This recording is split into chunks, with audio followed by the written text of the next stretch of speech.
Bienvenue à tous, mes chers frères et sœurs dans le Christ, membres de notre belle communauté de prière. Que la paix du Seigneur soit avec vous en ce début de journée.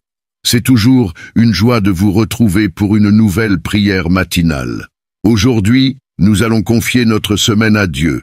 La Bible dit dans Proverbe 24, versets 3 à 4, « Par la sagesse une maison est construite, et par la compréhension elle est établie.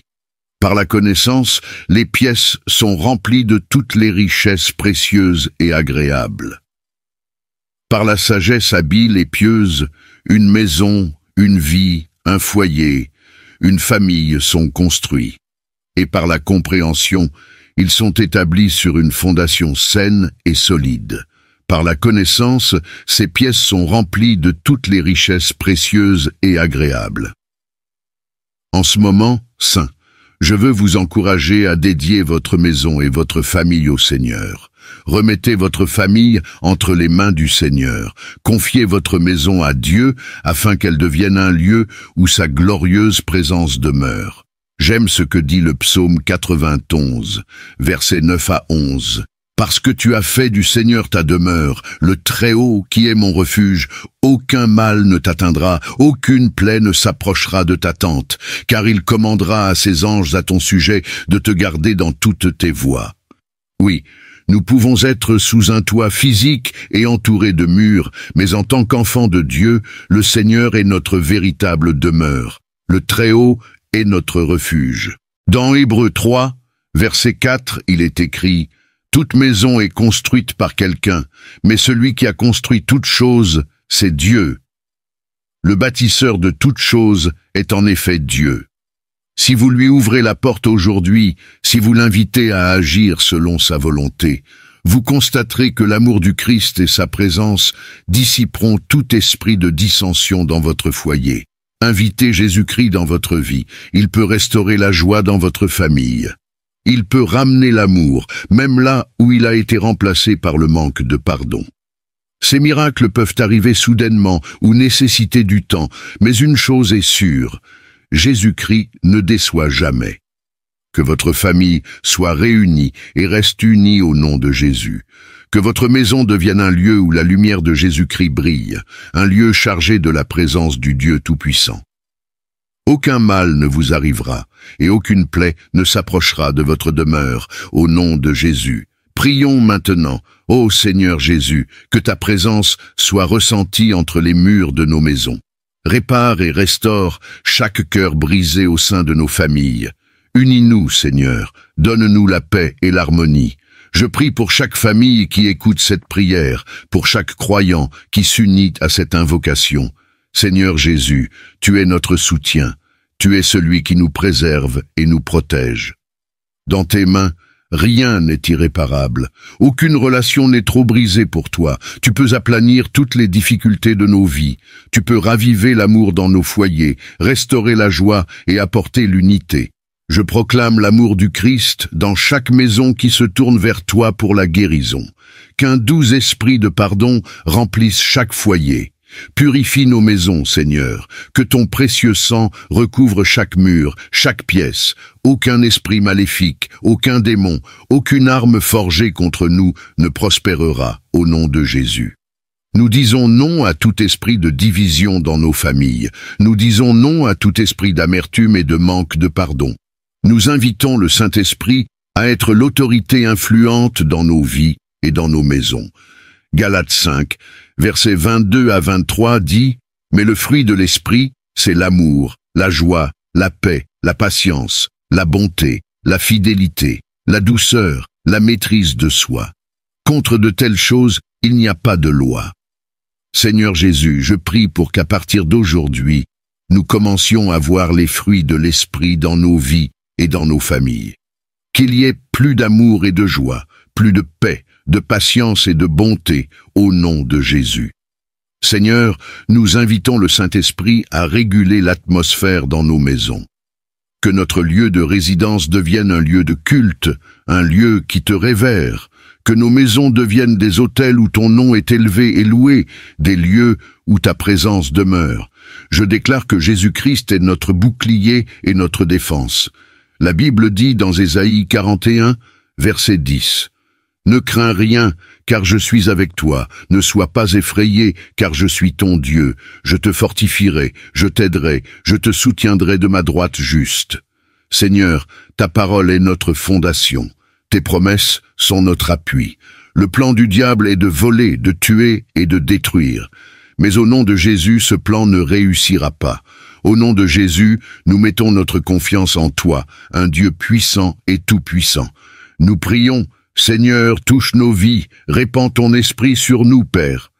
Dans Acte 2, verset 17, il est écrit « Et il arrivera dans les derniers jours, dit Dieu, que je répandrai mon esprit sur toute chair. Vos fils et vos filles prophétiseront, vos jeunes gens auront des visions, et vos vieillards auront des rêves. » Seigneur Dieu, tu as promis de déverser ton esprit dans ces derniers jours. Notre cri, en tant que croyants, est de faire l'expérience de ta présence, de ressentir le feu et la puissance du Saint-Esprit. Alors je prie, ne nous oublie pas. Répands ton esprit sur nos vies et nos maisons. Nous sommes dans l'attente, Seigneur. Nous espérons une puissante effusion du Saint-Esprit. Nos cœurs sont ouverts, nos cœurs sont prêts. Touche nos vies, nos familles et nos maisons, Jésus. Ta parole dit, « Par la sagesse, une maison est construite, et par la compréhension, elle est établie. Par la connaissance, les pièces sont remplies de toutes les richesses précieuses et agréables. » Proverbe 24, versets 3 à 4. Dans 1 Samuel 10, verset 6, le prophète Samuel dit à Saül, « L'Esprit du Seigneur viendra puissamment sur toi, et tu prophétiseras avec eux, et tu seras transformé en une personne différente. » Je me souviens avoir lu cela, et avoir été frappé par la puissance de ces paroles. Saül serait transformé en un autre homme. Je désire cela pour moi-même, mais pas seulement un changement temporaire. Je demande à Dieu de produire un changement éternel en moi, un changement qui commence de l'intérieur pour se refléter à l'extérieur. Le pasteur Adrien Rogers a un jour dit, « Le problème aujourd'hui, c'est que des gens vont à l'église, ils écoutent des sermons, ils rejoignent des assemblées, mais ils ne sont jamais radicalement changés. Ils ont une religion, mais ils n'ont jamais rencontré Dieu. De nombreuses églises aujourd'hui sont remplies de païens baptisés.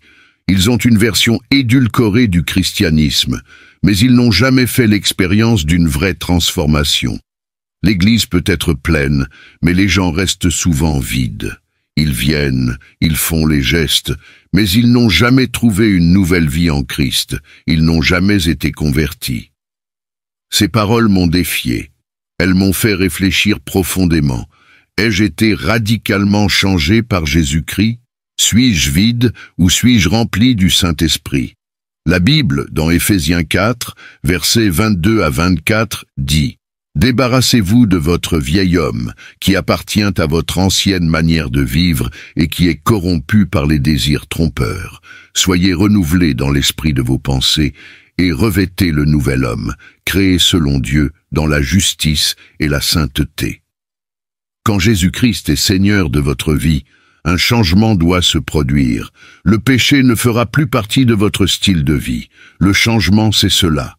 Vous commencez à faire la guerre au péché. Vous ne cédez plus facilement à la tentation. Vous vous battez contre le mal. Quand Jésus-Christ est vraiment Seigneur, il y a un renouvellement radical, un changement véritable. Vous pouvez tomber, mais vous ne resterez pas à terre.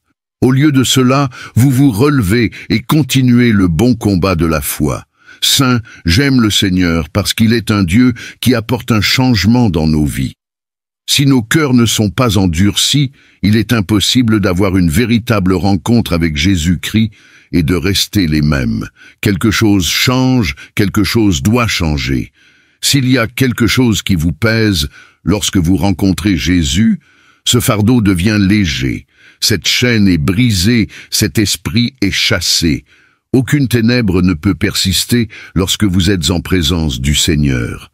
Je vous encourage donc à être honnête, à analyser votre vie et à examiner l'état de votre cœur en ce qui concerne votre relation avec Jésus-Christ. Vous êtes-vous vraiment abandonné à lui? Lui avez-vous permis de vous changer? Avez-vous été radicalement transformé? Avez-vous une foi superficielle ou avez-vous attrapé le feu et la passion de Dieu qui naissent lorsque vous vous abandonnez totalement à Christ? Aujourd'hui, je vous invite à laisser de côté la simple religion. Abandonnez une forme de piété extérieure. Retirez le masque et abandonnez-vous pleinement à Jésus-Christ. Donnez-lui tout, votre temps, votre cœur, votre énergie, votre engagement, votre affection.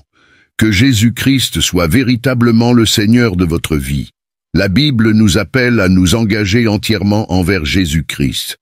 Dans 1er Rois 8, verset 61, il est écrit « Que vos cœurs soient entièrement consacrés au Seigneur notre Dieu pour vivre selon ses décrets et obéir à ses commandements. » Prenez un moment pour méditer sur ce verset.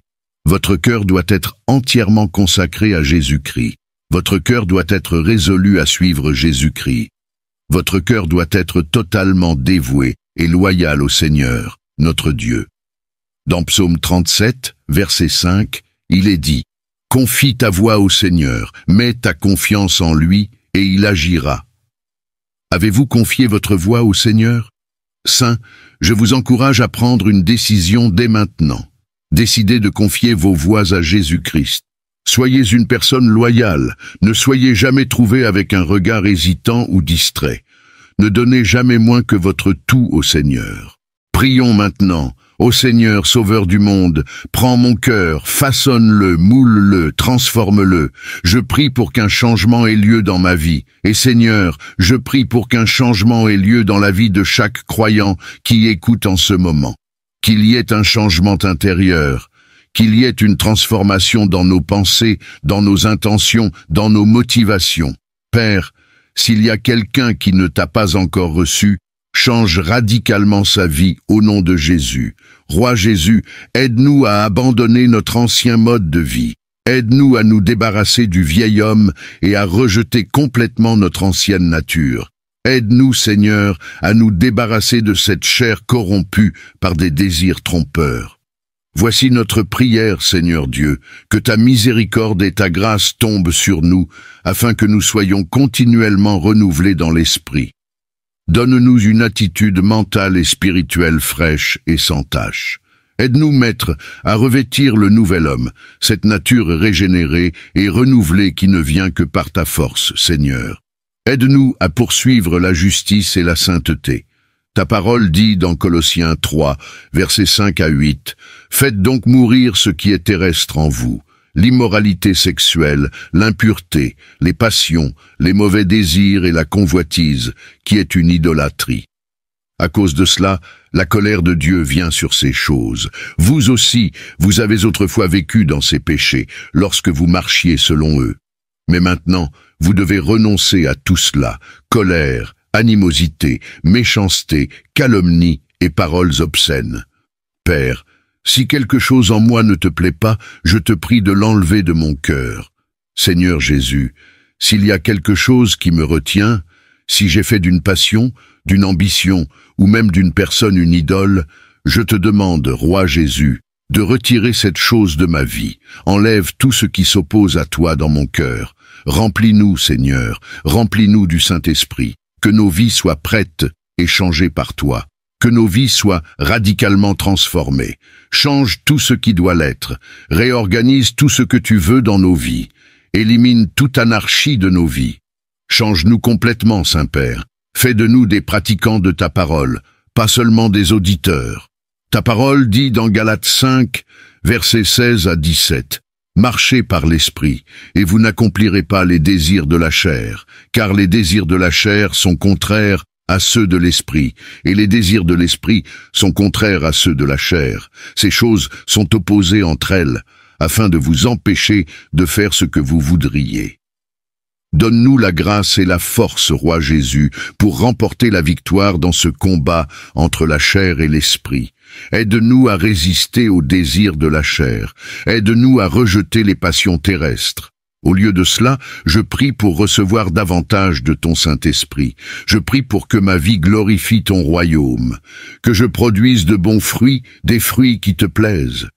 Seigneur, toi seul es capable de me transformer entièrement, de l'intérieur. Alors, Seigneur Jésus, maintenant, je me soumets à toi. Je me soumets à toi une fois de plus, Seigneur, et je glorifie ton précieux nom, Père. Puis-je vivre ma vie d'une manière qui exprime toujours ma gratitude pour ta grâce salvatrice. Dieu, maintenant, je te remercie. Je te remercie d'être le Seigneur de ma vie et de m'avoir entendu. Au nom de Jésus, je prie. Amen et Amen. Je veux prier avec toi aujourd'hui, pour t'encourager et renforcer ta foi. La parole de Dieu nous enseigne que la foi est la clé de tout pour le croyant en Christ. C'est par la foi que nous acceptons Jésus-Christ comme notre Seigneur et Sauveur. C'est aussi par la foi que nous vivons avec joie et allégresse, sachant qu'une éternité nous attend avec notre Père Céleste. Peut-être que l'un des versets les plus importants de la Bible sur la foi se trouve dans Hébreux 11, verset 6.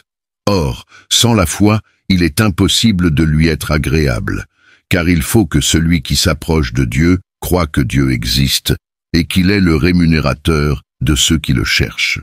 Cela souligne à quel point la foi est essentielle pour le croyant. Sur le sujet de la foi, il y aura des moments où vous devrez vous encourager vous-même. Il y aura des moments où vous devrez apprendre à vous parler et à vous rappeler les promesses de Dieu. Dites-vous qui Dieu dit que vous êtes.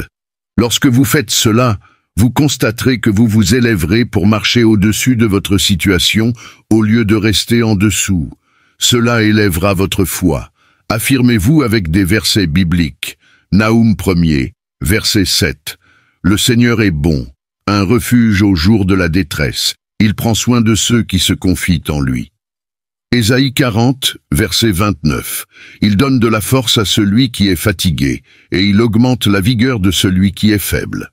Deutéronome 31, verset 8. Le Seigneur marche lui-même devant toi. Il sera avec toi, il ne te délaissera pas, il ne t'abandonnera pas. Ne crains rien et ne te laisse pas effrayer. Un exemple puissant de foi et de prière en action est l'histoire de Jabetz. La mère de Jabetz l'a mise au monde dans une grande douleur. À cause de cette naissance angoissante, elle l'a nommé Jabetz, un nom qui signifie littéralement « il causera de la douleur ». À cette époque, le nom donné à un enfant avait une grande importance. Beaucoup croyaient que le nom déterminait le destin ou le sort d'une personne. Ils pensaient que le nom prophétisait la prospérité ou l'adversité sur l'enfant et ses descendants. Certains croyaient même qu'un nom, bon ou mauvais, influençait directement la personnalité de l'enfant. Ainsi, le choix du nom par la mère de Jabetz portait un poids considérable. Cependant, malgré ce nom lourd de conséquences, Jabetz a surmonté ces obstacles. Bien qu'il ait été nommé d'après la douleur, la Bible mentionne que Jabetz était plus honorable que ses frères. Cela en dit long sur sa foi et son caractère. Malgré les défis liés à son nom, il est devenu quelqu'un d'honorable et digne. Il a pu se forger un meilleur nom que celui qui lui avait été donné. La Bible dit dans les premières Chroniques 4, versets 9 à 10, « Jabet était plus honorable que ses frères. Sa mère l'avait appelé Jabetz en disant « Je l'ai mis au monde dans la douleur ». Jabet invoqua le Dieu d'Israël en ces termes. « Si seulement tu me bénissais et élargissais mon territoire, que ta main soit avec moi, et garde-moi du malheur, en sorte que je ne sois pas dans la souffrance. » Et Dieu lui accorda ce qu'il avait demandé. Jabetz a prié et a dit « Que Dieu me bénisse et élargisse mon territoire ». Mais il ne s'est pas arrêté là. Il a aussi demandé que la main de Dieu soit toujours avec lui et qu'elle le garde du mal. Sa prière était sincère et touchait le trône même de Dieu. Cette prière a réprimé toute mauvaise chose à partir de ce moment précis, tout en le protégeant de tout mal à venir. Jabetz a utilisé la douleur de son passé et les problèmes de son présent pour demander à Dieu de recréer son futur. Il voulait un futur où il ne serait pas celui qui apporte la douleur. Il a délibérément choisi d'ignorer ce qui lui avait été dit auparavant et a cru en Dieu pour quelque chose de plus grand. Enfants de Dieu, nous devons aussi avoir ce niveau de foi. Nous devons ôter toute limite à Dieu. Jabez a libéré sa foi pour permettre à Dieu de faire de grandes choses. Il a enlevé les freins à Dieu et lui a demandé quelque chose de grand. Quelque chose de grand pour vous peut-être. Être le premier dans votre famille à maintenir un mariage pieux et à ne pas divorcer. Avoir des enfants qui honorent et servent Dieu, brisant ainsi les malédictions générationnelles dans votre lignée. Quelle que soit votre demande, vous devez croire en Dieu sans limite. Jabez n'a pas permis à ce que les autres pensaient de lui de définir son identité. Il n'a pas laissé les paroles négatives ou son passé déterminer son avenir. Il savait que Dieu était plus que capable de réécrire son histoire. Il savait que le Dieu d'Israël était le grand « Je suis », l'auteur et le finisseur de sa foi. Allons maintenant à Dieu dans la prière. Cher Seigneur Jésus, nous te demandons de renforcer notre foi. Aujourd'hui, nous nous levons et croyons en ta parole, afin que notre foi soit élevée et fortifiée. Ta parole dit « Même si je marche dans la vallée de l'ombre de la mort, je ne crains aucun mal, car tu es avec moi. Ta houlette et ton bâton me réconfortent. » Nous confessons ta parole qui nous dit « Fais confiance au Seigneur de tout ton cœur et ne t'appuie pas sur ta propre intelligence. Soumets-toi à lui dans toutes tes voies, et il rendra tes sentiers droits. » Dieu, ta parole est vraie et éternelle. Nous restons dans la foi et confessons Psaume 91, verset 10, comme étant notre réalité. Aucun mal ne m'arrivera, ni à ma famille. Aucune plaie ne s'approchera de ma maison ou de mon corps, au nom de Jésus. Merci pour ta parole, Père. Tu es toujours fidèle. Tu es notre refuge. Merci pour ta parole vivante, plus tranchante qu'une épée à double tranchant. Seigneur, nous prions en ce moment parce que nous avons besoin de toi pour renforcer notre foi. Nous voulons rester forts en tant qu'enfants de Dieu. Nous voulons demeurer imperturbables et inébranlables face à l'ennemi, car notre foi est enracinée en toi. Notre confiance est profonde et cachée en toi, Seigneur. Tu es un Dieu qui honore ta parole. Et ta parole, dans Jérémie 17, 7, 8, dit « Béni soit l'homme qui se confie dans l'Éternel, et dont l'espérance est l'Éternel. Il est comme un arbre planté près des eaux qui étend ses racines vers le fleuve. Il ne craint pas la chaleur quand elle vient, et son feuillage reste vert. » Aujourd'hui, Père, nous confessons que notre confiance est en toi, le Dieu Tout-Puissant. Parce qu'il est écrit dans les Écritures, je revendique et déclare que je suis comme un arbre planté près des eaux, enraciné en Jésus-Christ. Je crois en ta parole, Seigneur, qui dit que les anges m'entourent, moi et ma famille, et que tu as la charge de nos vies. Seigneur, tu es vraiment un Dieu fidèle, celui qui délivre ceux qui ont confiance en lui. Délivre-moi, ô Seigneur, je prie pour que tu arrêtes toute attaque de Satan et de ses forces maléfiques. Au nom de Jésus, Seigneur, annule tout plan du diable par ta puissance infinie. Je déclare par l'autorité qui est dans le nom de Jésus-Christ, le Fils vivant de Dieu, qu'aucune arme formée contre moi ou ma famille ne prospérera. Je proclame par l'autorité du nom puissant de Jésus-Christ qu'aucune attaque du diable, aucun plan, aucun stratagème ne réussira, car je suis caché par le sang de Jésus. Merci, Père, de m'avoir donné la victoire. Ta parole, dans Psaume 34, verset 19, dit « Le juste peut connaître de nombreuses afflictions, mais l'Éternel le délivre de toutes. » Je comprends que nombreux seront les défis auxquels je serai confronté dans cette vie. Je comprends que je ferai face à des obstacles et à de l'opposition à mesure que je grandirai dans ma foi. Mais dans ces moments de trouble, Saint-Esprit, je te demande de me rappeler la volonté et les promesses de Dieu. Rappelle-moi, Seigneur, cette promesse du psaume 34, verset 19. Il peut y avoir de nombreuses afflictions auxquelles je suis confronté, mais mon Seigneur me délivrera de toutes. Que ce verset soit gravé dans les profondeurs de mon âme, afin que je me souvienne que le Seigneur est mon libérateur. Avec cette assurance, nous ne placerons pas notre confiance dans nos propres capacités. Nous ne ferons pas confiance aux gens riches, ni aux amis, ni aux scientifiques ou érudits de ce monde. Mais c'est en toi, Seigneur Dieu Tout-Puissant, que nous plaçons notre confiance. Tu es le seul à pouvoir nous délivrer de toutes les afflictions, quelle que soit leur forme, leur taille ou leur intensité. Nous nous tenons fermes et croyons que tu nous délivreras en toute sécurité. C'est toi, Jésus, qui peux bloquer les flèches enflammées de l'ennemi. C'est toi, Jésus, qui peux véritablement me garder en sécurité. Toi seul peux préserver ma vie, ma santé et ma paix intérieure. Toi seul, Seigneur, mon défenseur, peux détruire tous les plans du diable. Toi, Roi Jésus, expose les pièges tendus devant moi. Alors, je place ma foi en toi, je place ma confiance en toi. Je sais que si je demeure en toi, si j'habite dans ta maison, ta présence me couvrira de la tête aux pieds. Et si Dieu est pour moi, qui pourra me résister? Père, bâtis ma foi afin que je sois un croyant fort, quelqu'un d'audacieux et de courageux, quelqu'un qui marche dans l'autorité d'un enfant de Dieu. Seigneur, nous prions et confessons que nous sommes protégés par le sang du roi Jésus-Christ. Nous n'avons rien à craindre, car le Seigneur est à nos côtés. Nous n'avons rien à craindre, car Dieu ne nous a pas donné un esprit de peur, mais un esprit de puissance, d'amour et de sagesse. Je déclare que cette saison dans laquelle je me trouve ne me détruira pas. Je ne serai écrasé par aucun défi auquel je fais face. Je ne serai détruit par aucune situation ou aucun fardeau. Mais je resterai dans la foi et je fixerai mon regard sur le roi Jésus, qui est mon sauveur, mon secours, ma forteresse au jour de la détresse. Seigneur, je désire faire ta volonté. Utilise-moi comme un vaisseau, Père, dans n'importe quelle capacité. Utilise-moi, Seigneur, de la manière dont tu veux, afin que je puisse avoir un impact positif, un impact divin sur tous ceux qui m'entourent.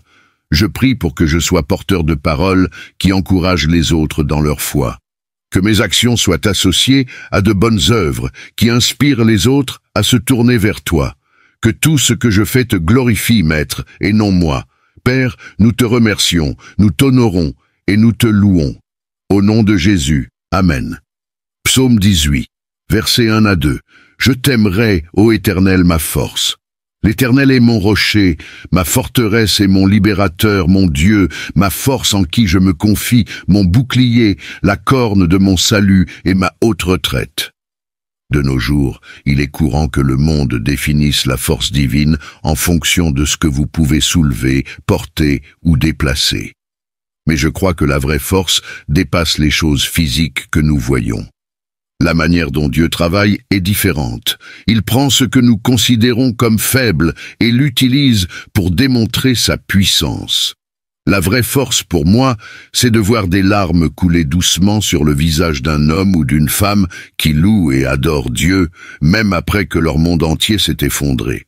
La vraie force pour moi, c'est une femme qui pleure la perte d'un enfant, mais qui est encore capable de dire « Dieu est bon ». La vraie force pour moi, c'est un homme ou une femme qui fait un pas de foi, qui commence quelque chose ou répond à un appel divin, avec courage et obéissance. La vraie force pour moi, c'est cela. Un jeune berger sans aucune expertise militaire, mais qui marche avec foi vers un guerrier redoutable, un géant en déclarant « Tu viens à moi avec une épée, une lance et un javelot, mais moi, je viens à toi au nom de l'Éternel des armées, le Dieu des armées d'Israël que tu as défié. » La vraie force pour moi, c'est ceci, refuser publiquement de se prosterner devant une idole, comme l'ont fait Shadrach, Meshach et Abed-Nego. Imaginez la scène, ces hommes savaient que leur refus pourrait leur coûter la vie. Pourtant, leur foi était inébranlable, et ils ont proclamé leur loyauté à Dieu, démontrant ainsi ce qu'est la vraie force, une foi infaillible en Dieu, même face aux pires menaces. Que notre force, Seigneur, ne soit jamais définie par des normes humaines, mais par notre foi en toi. Toute la ville de Babylone est dehors. Tous ceux qui comptent sont là, le maire, les gouverneurs, l'armée, les professeurs, les voisins. Tu essaies d'impressionner car tout le monde est présent pour une seule raison, adorer et se prosterner devant la statue en or d'un roi, avide de pouvoir appeler Nebuchadnezzar.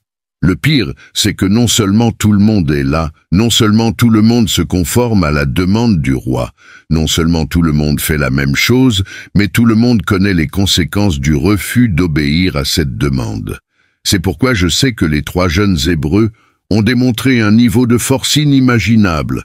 Pas une force qui vient des stéroïdes, ni de soulever des poids, ni d'être le chef d'une armée puissante. Non. Cette force vient de leur connaissance et de leur foi en Dieu Tout-Puissant. Shadrach, Meshach et Abed-Nego ont démontré leur force en refusant de faire ce que tout le monde faisait. Ils ont montré leur courage en disant non à ce que le roi exigeait, car cela aurait compromis leur foi. Ces 3 hommes ont démontré leur force en regardant toute la ville se conformer aux ordres du roi, et pourtant ils ont choisi de résister. Ils étaient prêts à brûler vifs plutôt que d'accepter une idole comme leur Dieu. Ils étaient prêts à être considérés comme des parias, si cela signifiait préserver leur intégrité et servir fidèlement leur Dieu. Ceci, mes amis, c'est de la vraie force. Laissez-moi vous dire ceci. Chaque fois que vous voyez une démonstration de vraie force, comme les exemples que je viens de donner, sachez que Dieu est au milieu de tout cela. Seul Dieu peut vous fortifier pour affronter Goliath. Seul Dieu peut vous donner le courage de dire non à une idole. Seul Dieu peut vous accorder une vraie force. Et je veux que cela soit clair. À l'époque où nous vivons, chacun de nous qui porte le nom de Christ aura l'occasion de se lever, de marcher avec foi, de tenir ferme et de démontrer une vraie force. Avant que le besoin ne survienne, allons au trône de Dieu. Demandons-lui de nous aider à comprendre comment il nous a équipés, de nous fortifier pour tenir debout dans la puissance de sa force, et de nous permettre d'agir pour la gloire de son nom. Roi Jésus, tu es un Dieu puissant, tu es digne d'être adoré. Je viens devant toi aujourd'hui en quête de force. Je cherche la force d'affronter les ennemis dans ma vie. Je cherche la force de dire non aux idoles qui demandent à être adorées. Père, je m'accorde en prière avec tous ceux qui écoutent en ce moment, et ensemble, nous disons que tu es notre source de force, tu es notre voie vers la victoire.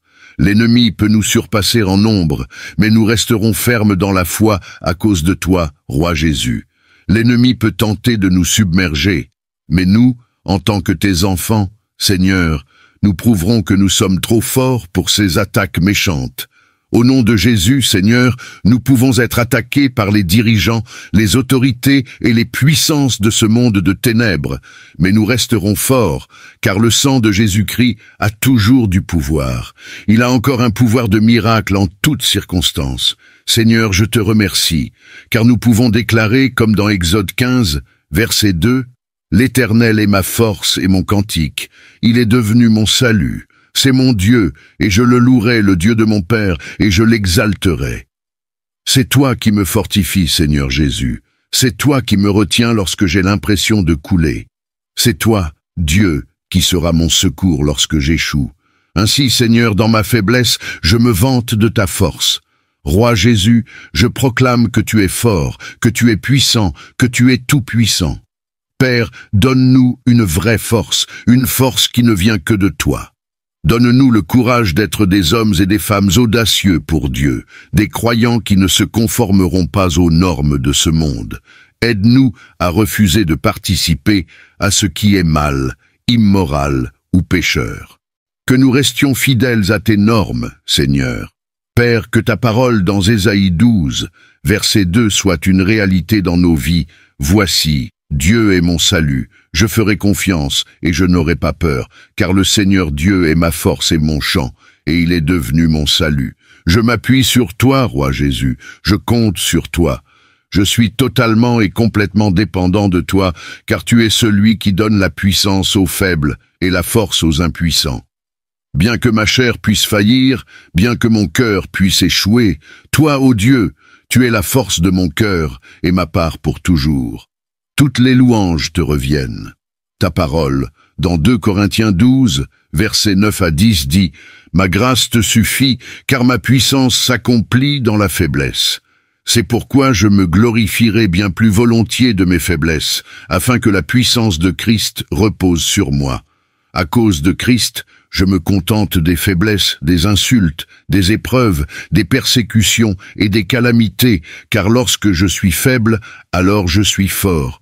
Je me vante de toi, Seigneur, et je proclame que mon Dieu est capable de faire infiniment au-delà de tout ce que je pourrais demander ou penser. Je déclare que mon Dieu est capable.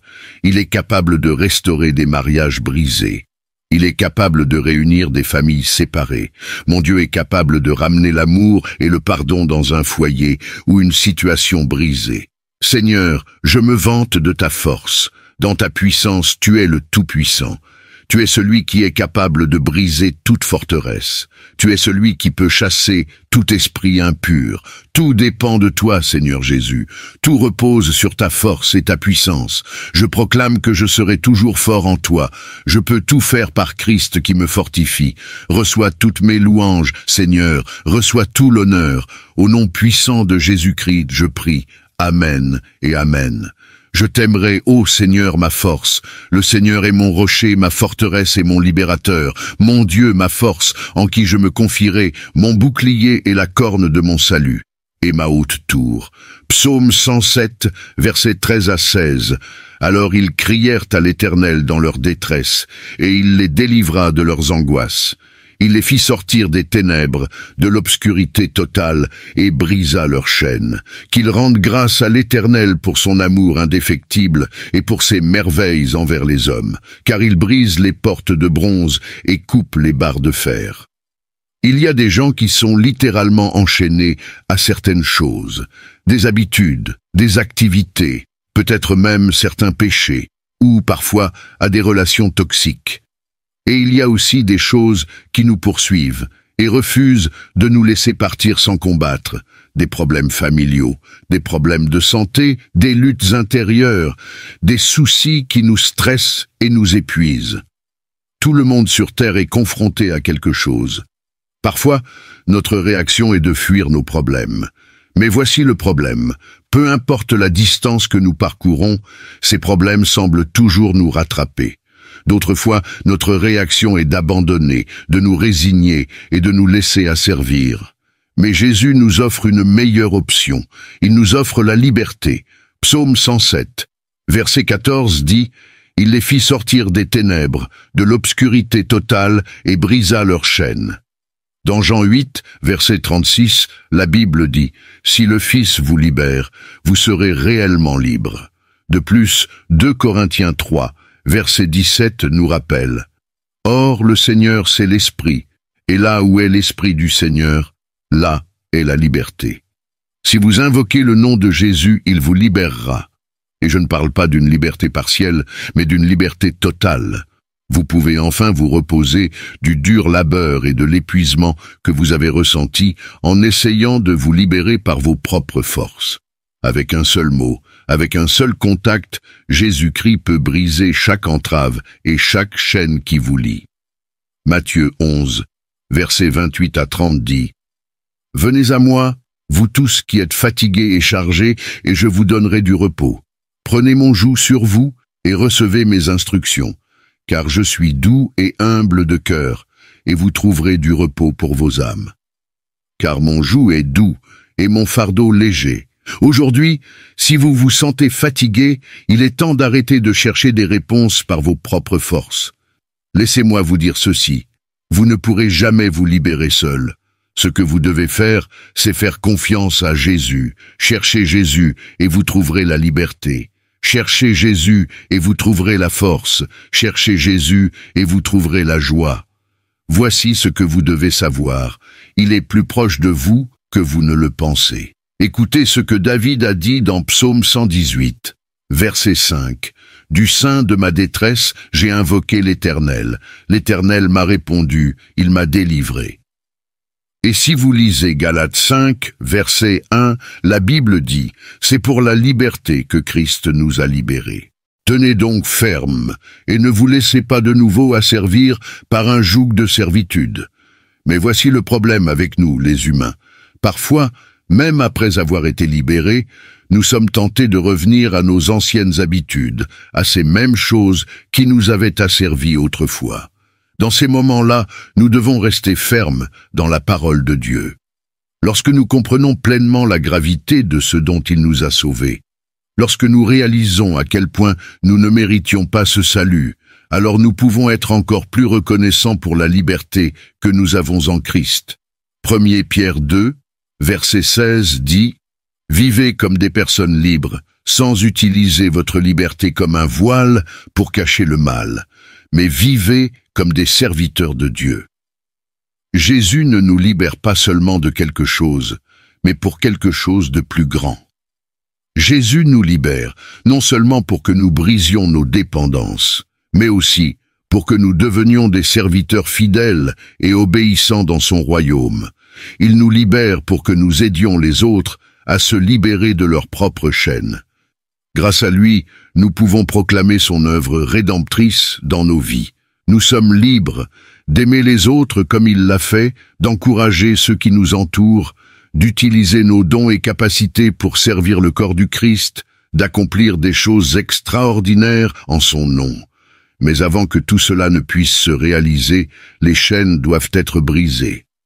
Il y a un pouvoir dans le nom de Jésus, et ce pouvoir peut briser chaque chaîne.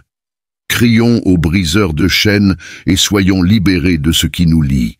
Seigneur Jésus, nous te remercions maintenant pour la liberté que nous avons en ton nom. Merci d'avoir promis la délivrance et la restauration à tous ceux qui mettent leur foi en toi. Merci pour ce jour glorieux où tu as vaincu le péché et la mort, où tu as remporté la victoire sur chaque désir, chaque inquiétude et chaque peur qui m'ont asservi. Je suis libre grâce à toi, Seigneur, et pour cela, je te rends grâce, Père. Dans cette vie, nous pouvons être captifs de tant de choses, la poursuite incessante de plus d'argent, nos emplois, nos anxiétés et insécurités, ou même des habitudes destructrices.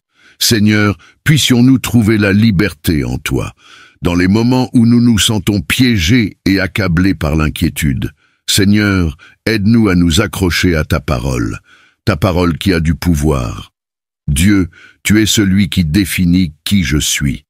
Tu définis qui je peux devenir et ce que je peux accomplir. Alors Père, aide-moi à ne laisser rien s'opposer à une vie pleine et abondante en toi. Libère-moi de l'esclavage des préoccupations terrestres et des désirs pécheurs. Libère-moi des soucis de ce monde et de l'amour de l'argent. Libère-moi du péché et de toute force oppressive. Père, donne-nous une liberté totale, que rien ne subsiste pour semer le doute dans nos esprits, que rien ne reste en conflit en nous. Seigneur Jésus, nous sommes souvent tentés de retourner aux choses qui nous avaient autrefois retenus captifs. Dans ces moments, Seigneur, rappelle-nous d'où nous venons. Rappelle-nous le prix que tu as payé pour nous libérer. Rappelle-nous le sacrifice que tu as consenti pour nous sauver. Saint-Esprit, fais-nous savoir que ton joug est facile et que ton fardeau est léger. Rappelle-nous qu'il y a toujours un moyen d'échapper à l'oppression et que la conquête la plus satisfaisante est de simplement se reposer sur ton œuvre achevée. Seigneur Jésus, délivre-moi de tout fardeau qui m'accable, de tout ce qui m'a pesé, de tout ce qui m'a distrait des plans que tu as pour moi. Apprends-moi à fixer mon esprit sur les choses célestes.